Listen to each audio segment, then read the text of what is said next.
out, up and down, and he's out. So there you go. Teddy Bridgewater, inactive today. Okay, so are we picking this game, or is this, we're just going to go ahead and do it? Okay. You change? Are you going to change, Steve? Is that what you're doing right here? You know what? I mean, the Lions are banged up too, aren't they? Okay. They got all kinds of guys banged up, but you know what? The quarterback... Okay, so I'm going to go first then. Okay, so we're actually picking this game. I'm not going to change. So I'm going to stick with the Carolina Panthers. I think the Lions are missing too many pieces, and I'm sticking with the Carolina Panthers at home. And that's that. Carolina. Fine. Steve? I think you're a smart guy, so I appreciate that, Steve. I'm going to take the Panthers, too. Okay, so we're going to go across the... Michael's the Lions. Kurt's sticking put. Are you guys staying put on this? Okay. I am. I was going to go Carolina here if Teddy played, because I think he's a huge difference maker. P.J. Walker, in the time that he's played, just doesn't look comfortable in this offense. And I know Matthew Stafford has the thumb issue, and they're banged up, as Coach said. But I'm going Detroit in this one. Okay, so what do you have, Irv? Yeah, I was going Detroit anyway, and I'm so glad that the Panthers changed their mind, because when Ian was saying that and I was watching Teddy Bridgewater jog around so gingerly, I was like, oh, my God, no, don't even put him in this situation, even in an emergency situation. He did not look healthy. Whoa. So I'm glad they made the right decision and sat him aside. But I'm taking Detroit to win this game. And you're taking Detroit, Steve? Yeah, I am. I'm a Honolulu Blue guy. Let's go. No, you're not. Don't be. Yeah, I am. Look, I got blue on. I am staying with Carolina, so that means. And I'll just tell you this: I'm going to keep this out quite a bit because I've decided, since I'm so far behind, I'm going to start taking some chances, and you'll see more of this today. All right, go for it. Carolina Panthers, come on, Mike Davis, P.J. Walker. Ow! Oh, that was me. Come on! That first howl was not very good. Oh, I need a lozenge. Michael Thomas is going to be catching passes from the old PeacockTV.com, or get the Peacock app today.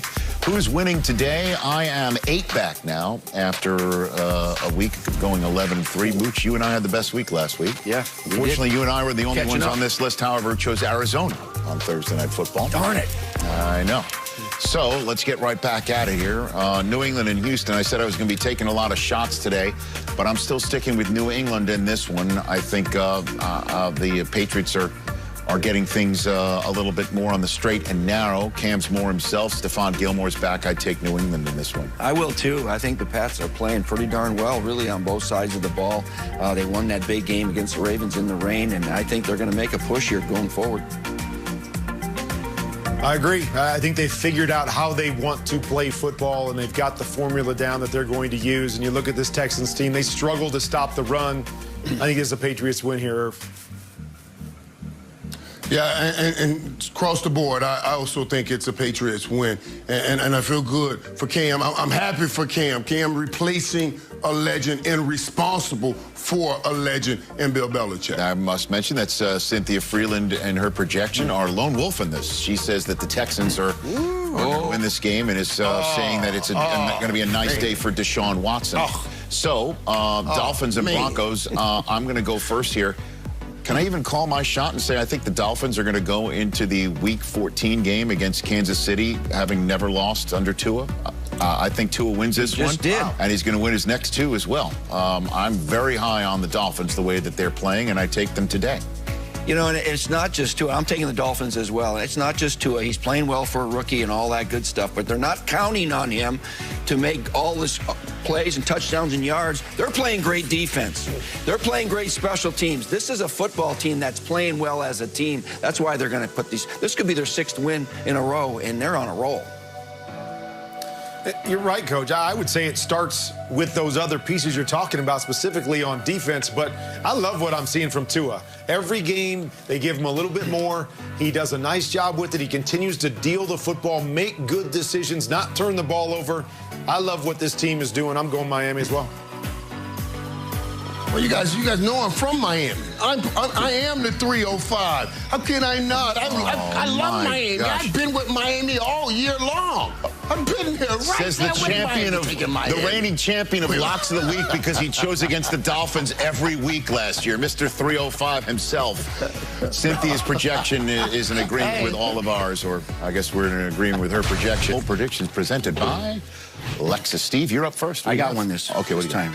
This is real now. Guess who has the highest passer rating in the Super Bowl era, Week 11, against the Rams? Hang on. I thought it was going to be Steve Young. The Niners and Steve Young beat the Rams 17 times in a row, Kurt Warner. Actually, I lied. Jim Druckenmiller took one of those and beat the Rams. It was one of those 17. Anyway, no, I was wrong. It is Kurt Warner. Yes, your Cardinals in 2009, Week 11. Look at that. You beat the Rams 21-13, Kurt. Way to go. And your passer rating was 146.3. Wow. Congratulations. You know what, though? Tom Brady's good at a lot of things, though, isn't he? Well, he's good at beating the Rams. So my bold prediction says tomorrow night, he will smash your record in Week 11 against the Rams and have 147 passer rating and smash just another one of your records, Kurt. All right, Moochie. Hey, we talked a lot about Taysom Hill and his first start today. And so, went back and looked. Most passing yards for a quarterback in his first start, Cam Newton, 422. Most rush yards for a quarterback in his first start, Lamar Jackson, 119. But you know what? A quarterback in their first start has never had 100 yards rushing and over 200 yards passing. So I say the Taysom Hill experience is going to work out pretty good for the Saints today, and he will become the first ever quarterback in his first start to go 200 passing and 100 rushing. Yeah, that's a never ever, Rich. Never ever. Never ever. Irv? All right, well, let me get in the never ever categories. Did you know, guys, the most yards by two rookie receivers in a single game since the merger, 290. Week 17, 2014. Odell Beckham, 185 yards. Jordan Matthews, 105 yards. I say today, those two rookies, that young Justin Jefferson, who's going off in Minnesota, and my 88 clubber, C.D. Lamb, will break that record and have at least 291 receiving yards. Loving my receivers today. All right, that's bold predictions right here on NFL Game Day Morning. And we rolled back. Very rare your game time decision and you think, well, there maybe it could be. This is a legit one. You are watching the deciding going down right now, watching Teddy Bridgewater warm up. Kind of moving gingerly. It's kind of Fred G. Sanford-like. Not really moving around very well. Oh, this is the big one. This decision. Arriving for work in Cleveland, Ohio to kick off hour number 3 of NFL Game Day Morning, Week 11. Somebody whose stat line is brought to you by the number 12. 12 passing touchdowns, 12 interceptions. Carson Wentz for Doug Peterson on a rainy Cleveland Sunday. Chilly. You could already see the smoke coming out of the mask of the head coach of the 3-5-1 Philadelphia Eagles. Matt Ryan getting ready for a return trip with Julio Jones to a place these guys know very well, the Superdome.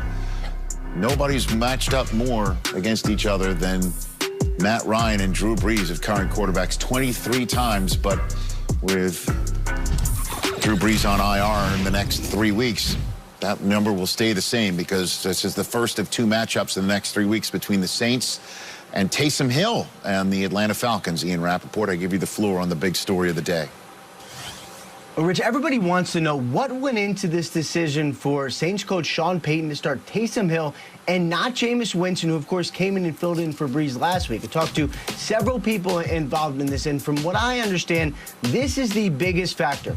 Sean wants to know. He wants to know, is Taysom Hill his quarterback for the future? Is he his quarterback for the next 3 games, or is he his quarterback for the next 5 or so years? Remember, they gave Taysom Hill a 2-year, $21 million contract extension, a massive deal for a backup with the thought that this would be the guy that takes over for Drew Brees in 2021. Nothing in practice can prove that. None of the little spot stuff in games can prove that.